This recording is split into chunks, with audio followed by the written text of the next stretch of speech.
ISIS की तरफ बात करके चीज कहना चाहता हूं, ये लोगों को जब उम्मत मुस्लिमा ने डिनाउंस कर दिया है और डिसऑन किया है, उसके बाद किसी के पास ये जवाब नहीं बचता कि वो सर तोड़ कोशिश लगाएं कि इसको इस्लाम के साथ जोड़ने की कोशिश करें, कि जब खुद आपके आका ये चीज कह रहे हैं। नंबर 1।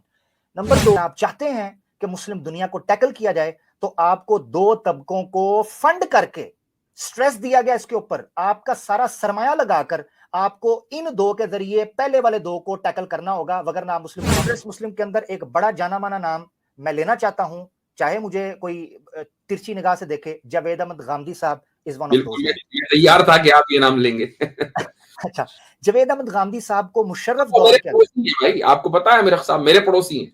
आपने नमाज पढ़नी है ना, मुल्ला को अगर हिंद में है सजदे की इजाजत, नादान ये समझता है इस्लाम है आजाद, नमाज पढ़ो अल्लाहू अल्लाहू, ये ज्यादा बातें।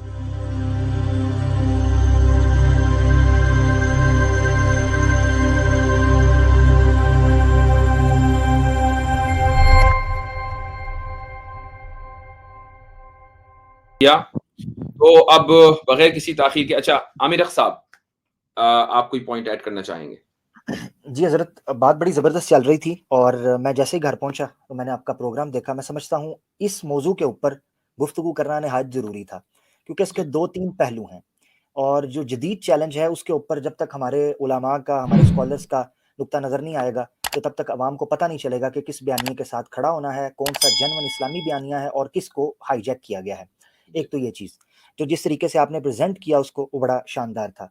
फिर आसिम इफ्तिखार साहब ने जिस तरीके से जुल्करनैन साहब, जो कुरान के साहिब जुल्करनैन है, साहिब कुरान, या जिनका कुरान में जिक्र है, उस एतबार से जो प्रेजेंटेशन दी मेरे ख्याल से वो बड़ी ज़बरदस्त थी। अगर किसी को कोई इतराज़ है तो जैसे आपने कहा वो आ जाता है। मैं 1-2 चीज़ें यहाँ शेख रखना चाहता हूँ, वो ये हैं, आईएसआईएस के साथ जिस तरीके से रिलेट किया जाता है, तो आपने कुछ हवाले दिए कि वहाँ के जो डिफेंस मिनिस्टर्स हैं और वहाँ के जो एडवाइजरी है, डिफेंस एडवाइजरी यूएस की, वो अब तो ये ओपन सीक्रेट है। इट्स लाइक जो है ना, वो उनको कॉन्फिडेंशियल फाइल्स भी या ए क्लास फाइल इन्वर्टेड कोमास वो भी नहीं रही, ये ओपन बातें हैं। उनकी बकायदा बयानात आ चुके हैं कि किस तरीके से इनको फंड किया जाता है। यहां तक के एक पूरी सीरीज बनवाई गई जिस पर सऊदी रजीम को थ्रेट आया, एमबीसी के जरिए कतर को प्रेशराइज किया गया। एमबीसी के ऊपर वो पूरी सीरीज मौजूद है, गराबीबू सूद। गराबीबू सूद जो है जी, देखने वाली है, अरबी के अंदर है, मैंने वो देखी है पूरी सीरीज। गराबीबू सूद है वो पूरी की पूरी सीरीज आईएसआईएस के इस सारे बयानिए को खत्म कर देती है कि उनकी बुनियाद इस्लाम है या वो कोई इस्लामी खिलाफत की बात कर रहे हैं। वो दिखाया गया है कि किस तरीके से ब्लैक गोल्ड, जो गोल्ड है उसके ऊपर वो सारी की सारी सल्तनत खड़ी कर रहे हैं।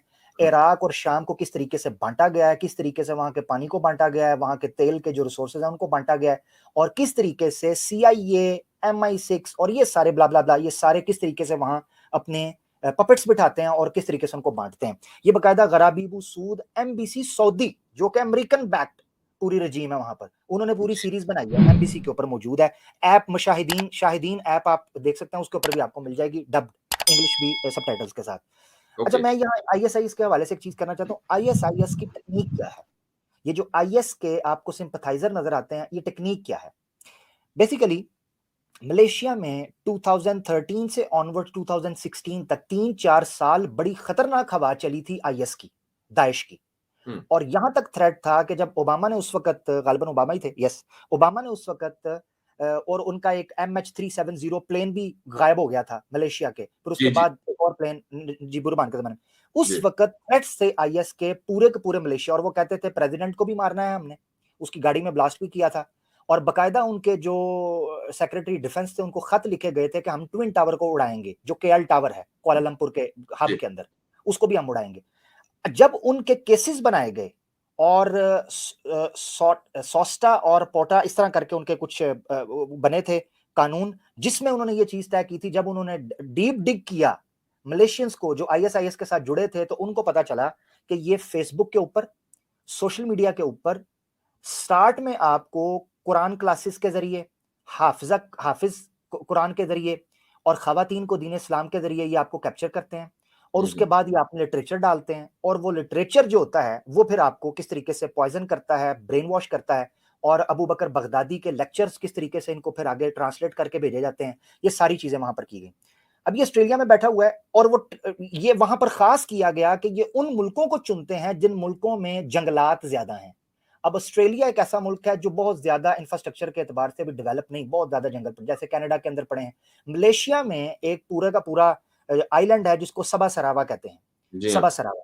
तो उस जगह के ऊपर फिलिपिनोज के साथ मिलकर, थाइस के साथ मिलकर, सिंगापुरियंस के साथ मिलकर ये वहां पर बाकायदा तौर पर पूरे के पूरे कैंप्स चलाते थे। ये उन्होंने फिर एक्सपोज किया और इसके खिलाफ ऑपरेशन किया जिसमें एसएसजी कमांडोज पाकिस्तान की तरफ से भी गए थे। एनीवेज, मैं अब आईएसआईएस की तरफ बात करके चीज कहना चाहता हूं, ये लोगों को जब उम्मत मुस्लिमा ने डिनाउंस कर दिया है और डिसऑन किया है, उसके बाद किसी के पास ये जवाब नहीं बचता कि वो सर तोड़ कोशिश लगाएं कि इसको इस्लाम के साथ जोड़ने की कोशिश करें, कि जब खुद आपके आका ये चीज कह रहे हैं। नंबर 1। नंबर 2, जिस बंदे की आपने बात की, वो बंदा पहले इस्लाम लेके आया, कैसे वो पीछे हटा। आपने एक बात की, मुझे बड़ी खुशी हुई, मेरे दिल को इस हवाले से सुकून भी मिलता है कि इस्लाम, मूसा अलैहिस्सलाम के बारे में हमें वाकयात मिलते हैं कि अल्लाह ने कहा सारी दुनिया खत्म हो जाए, कायनात फना हो, बर्बाद हो जाए, ये उसी की बनाई हुई मिट्टी है, रेत जर्रा है, ये उसके लिए कुछ कहे इसी की भलाई है। ये उसको ना माने, उस खुदाए मुतलक को और उस कादर मुतलक को और उस अलमुतकब्बिर को किसी की भी परवाह नहीं है। हमारी तरफ से कोई आना चाहता है आए, नहीं आना चाहता ना आए।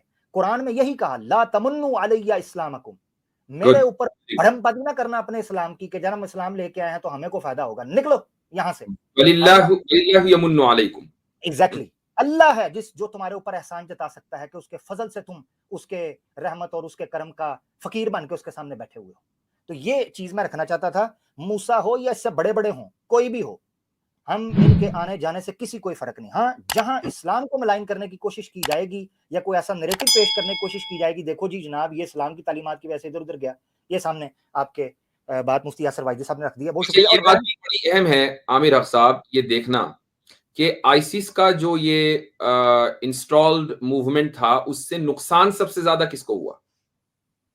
यानी जो आप जाहिर मुसलमानों को नुकसान हुआ, मुसलमानों की जान गई, उनके माल का नुकसान हुआ, उनके इलाकों के अंदर बदअमनी फैली। मान ले अगर ये आईसिस वेस्ट की खड़ी करदा न होती, आईसिस का जो हब था वो इराक और शाम का इलाका था, तो शाम से कितनी दूर है इसराइल? आप ये देखें कि इसराइल में कभी कोई वाकया आईसिस के नाम पर नहीं हुआ। इसराइल उनके लिए अहमियत रखता ही नहीं। हालांकि अगर वो ये करते कि नहीं जी हम शाम में बैठे हुए हैं, इसराइल को सबसे ज्यादा खतरा हो रहा होता और इसराइल में सारे वाकयात हो रहे होते, तब तो थोड़ी देर के लिए हम मान भी सकते थे, थोड़ी देर के लिए, कि चलो भाई इन लोगों का ताल्लुक मुसलमानों से हो सकता है, इस्लाम से तो तब भी नहीं हो सकता किसी भी दहशतगर्दाना तंजीम का। लेकिन उन्होंने टारगेट किसको किया? मुसलमानों को किया। उन्होंने टारगेट फिरका वारियत को किया, यानी एक फिरके के लोग दूसरे फिरके के खिलाफ गोलियां चला रहे हैं, बम मार रहे हैं, उनकी औरतों को गुलाम बांदी बना रहे हैं, वगैरह वगैरह। और उसके जो मुसलमान ममालिक के अंदर जो स्टेबिलिटी थी उसको टारगेट किया। तो जो एंड रिजल्ट है उससे ये पता चलता है कि ये मुसलमानों की तंजीम हो ही नहीं सकती जिनके टारगेट के ऊपर सिर्फ और सिर्फ मुसलमान हो और गैर मुस्लिम उनके टारगेट पर कभी ना हो।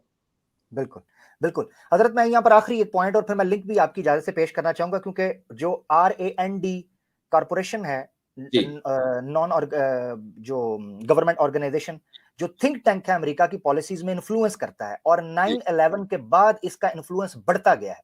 2001 में 9/11 होता है, उसके बाद इस थिंक टैंक ने इस्लामिक वर्ल्ड और खासतौर पर जिस तरह डॉक्टर इरफानुल्लाह साहब ने कहा कि मिडल ईस्ट को सामने रखते हुए पॉलिसीज डेवलप की गई और काफी हद तक वो कामयाब हुए। तो इस कॉर्पोरेशन ने 2003 के अंदर ऑनवर्ड्स 2005 तक अमेरिकन जो फॉरेन पॉलिसी है उसको इन्फ्लुएंस किया और इन्होंने 4 तबकों के अंदर, जिस पर आसिम भाई का प्रोग्राम भी उन्होंने मुझे रेफर किया था, मैंने वो भी थोड़ा सा देखा, माशाल्लाह बड़ी अच्छी उसमें गुफ्तगू की है, और इस चीज की तरफ मरहूम डॉक्टर सयार अहमद साहब भी तवज्जो दिलाते दिलाते इस दुनिया से चले गए।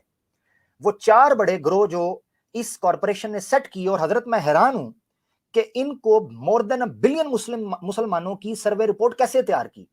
तो मैंने गौर किया तो मुझे पता लगा कि इन्होंने ये सर्वेज सिर्फ और सिर्फ उलामा को सामने रखते हुए देखा है। ये जो विंडोज थी उन विंडोज को देखते थे और उनकी पब्लिशिप और व्यूशिप को देखते थे। इससे ये पता चलता है कि हमारे उलामा का किरदार इस कदर अहम है कि आपको पता ही नहीं कि पूरी की पूरी मुस्लिम उम्मा के लिए जो पॉलिसीज वो तैयार कर रहे हैं वो आप स्कॉलर्स को देख के करते हैं। स्कॉलर्स को जिस कदर ऑथेंटिक बुनियादों के ऊपर खड़ा होना चाहिए और जिस तरह इनको एकेडमिक वे के अंदर बात करनी चाहिए, ये बड़ी जरूरी है। अच्छा, 4 चीजें जो उन्होंने बयान की। नंबर 1, आपके पास जो मुसलमान आएंगे फंडामेंटलिस्ट आएंगे। नंबर 2, आपके पास कैटेगरी आएगी ट्रेडिशनलिस्ट की, कदामत पसंद जो है। नंबर 3, आपके पास आएंगे जो मुसलमान तो हैं वो अगर वो सेकुलरिस्ट हैं। और नंबर 4, आपके पास आएंगे मॉडर्निस्ट, वो मुसलमान तो हैं मगर उनको पैंट शर्ट जनाब डिस्को ये वो कोई चीज लेना देना नहीं। इन 4 के ऊपर उन्होंने अपनी रिक्वायरमेंट्स भी पेश की अपनी असेसमेंट भी पेश की और अपनी फ्यूचर स्ट्रेटजी भी पेश की कि अगर आप चाहते हैं कि मुस्लिम दुनिया को टैकल किया जाए तो आपको दो तबकों को फंड करके, स्ट्रेस दिया गया इसके ऊपर, आपका सारा सरमाया लगाकर आपको इन दो के जरिए पहले वाले दो को टैकल करना होगा, वगरना आप मुस्लिम उम्मा को टैकल नहीं कर सकते। वो दो कौन से हैं जिनको फंड किया जाएगा? सेकुलरिस्ट मुस्लिम और मॉडर्निस्ट मुस्लिम। अब इन मॉडर्निस्ट मुस्लिम के अंदर एक बड़ा जाना माना नाम मैं लेना चाहता हूं, चाहे मुझे कोई तिरछी निगाह से देखे, जावेद अहमद गामदी साहब इज वन ऑफ दोज़। मैं तैयार था कि आप ये नाम लेंगे। अच्छा, जावेद अहमद गामदी साहब को मुशर्रफ वो दौर मेरे के अंदर, पड़ोसी हैं भाई, आपको पता है मिर्ख साहब मेरे पड़ोसी हैं। आपके पड़ोसी, एग्जैक्टली आपके पड़ोसी हैं, वो उधर ही यानी अमेरिका में हमारे करीबी एक सूबा है उसमें रहते हैं और बड़ी आसानी के साथ वो पाकिस्तान से फ्लाई करके यहाँ आ गए। यहाँ बना बनाया उनका एक सेंटर, एकदम बड़ा आजीमुशान सेंटर उनका था। लोगों को यहाँ एक घर बनाने में आश्रय लग जाते हैं, वो सेंटर बना था तब आए थे। जी गो अहेड। एग्जैक्टली। अच्छा, इन्होंने ये प्लान किया कि ये दो जो बंदे हैं इनको फंड किया जाएगा, और ये फंड करने का तरीका पहले ये एनजीओज के जरिए करते थे, मगर एनजीओज चूंकि बहुत ज्यादा एक्सपोज्ड होती हैं पब्लिक के अंदर, वो पब्लिक बयानिए के साथ चल नहीं सकती, तो इन्होंने एम्बेसीज को इस्तेमाल करना शुरू किया। अब यहां पर कितनी रिपोर्ट्स तैयार हुई हैं, और इमरान खान के जमाने में जो लोग बड़े गौर से देख रहे थे, मैं पाकिस्तान की बात करता हूं कि पाकिस्तान में कितनी एनजीओज के ऊपर बैन लगा, क्योंकि उनकी ट्रांजैक्शन की, उनकी मनी ट्रेल का पता ही नहीं था कि पैसा कहां से आ रहा है, किस एजेंडे के लिए आ रहा है। उनको बैन किया गया और उनको कहा गया कि अपने आप को रजिस्टर करवाएं। अच्छा, एम्बेसीज के जरिए पैसे दिए गए, इन दो को भेजा गया कि आपने पूरा जोर लगा के इस्लाम की ऐसी तशरीह पेश करनी है जो जदीद जमाने के जहन के साथ मुताबिकत रखे, चाहे आपको इस्लाम का हुलिया क्यों ना बिगाड़ना पड़े, नंबर एक। और नंबर दो, सारा जोर इस चीज पर लगाएं कि इस्लाम तो इनफरादियत की बात करता है, ये इंसान तो शख्सी आजादी की बात करता है कि आपने नमाज पढ़नी है ना, मुल्ला को अगर हिंद में है सजदे की इजाजत, नादान ये समझता है इस्लाम है आजाद, नमाज पढ़ो, अल्लाहू अल्लाहू, ये ज्यादा बातें ना करो। तो फंडामेंटलिस्ट और ट्रेडिशनलिस्ट को टैकल किया गया, आपके त्योहारों को सेकुलर, लिबरल और मॉडर्न नाइज कर दिया गया, मॉडिफाई किया गया। ये सारी बातें मैं लिंक इस सारी की सारी जो डिटेल है, अगर को पढ़ना चाहता है, मोर देन 100 पेजेस के ऊपर है, मैं लिंक मुफ्ती साहब आपकी इजाजत के साथ पब्लिक कर रहा हूं यहाँ पर, और मैं चाहता हूं कि पीडीएफ फाइल जो है वो लोगों के पास चली जाए। ये लिंक आपके पास नाजरीन आ रहा है, आपको YouTube के ऊपर और Facebook के ऊपर मुफ्ती यासिर वाइजी साहब के पेज पे मिल जाएगा। ये पीडीएफ फाइल है, आप इसको डाउनलोड भी कर सकते हैं। जज़ाकल्लाह, हादा मा इंदी। बहुत बेहतर, बहुत बहुत शुक्रिया आमिर साहब, आपने जो आखिर में गुफ्तगू। इसमें मैं एक बात कहना चाहूंगा कि जो आईसिस की हम टाइमिंग देखें ना, तो वो सारे नुकसान तो हुए ही हैं जान के, उससे भी ज्यादा बड़ा जो नुकसान हुआ है वो ये हुआ है कि उसकी जो टाइमिंग है आने की और एकदम अचानक से खिलाफत के ऐलान करने की, वो वक्त है जबकि सारे मुस्लिम ममालिक में सर्वे से ये बात जाहिर हो रही थी कि मोर देन 80% यंग जो है वो शरीयत चाहती है। जी जी जी। तो ये मतलब एक यानी कि वेस्ट के लिए बहुत यानी डरने की बात थी कि मुस्लिम ममालिक की जो यंग है वो शरीयत चाहती है, तो उनके सामने शरीयत का एक ऐसा मॉडल पेश किया जाए कि वो लोग यानी कि उनको लगे कि ये तो मतलब ऐसी चीज है कि अगर आ गया तो फिर यानी कि जहन्नम का नजारा हमें देखने को मिलेगा, और यानी कि डराना और यानी कि शरीयत और खिलाफत की ऐसी मस्त तस्वीर पेश करना कि लोग जो है खिलाफत का नाम सुन के ही डर जाए। तो ये वही टाइमिंग है, क्योंकि 2007 के बाद मैंने यूके, इवन मिडिल ईस्ट और मलेशिया, इंडोनेशिया, सारे सर्वेज मैंने जो उठा के देखे, तो वहां की यंग एक बहुत बड़ी यंग थी जो ये चाहती थी कि हमें शरीयत चाहिए या खिलाफत चाहिए।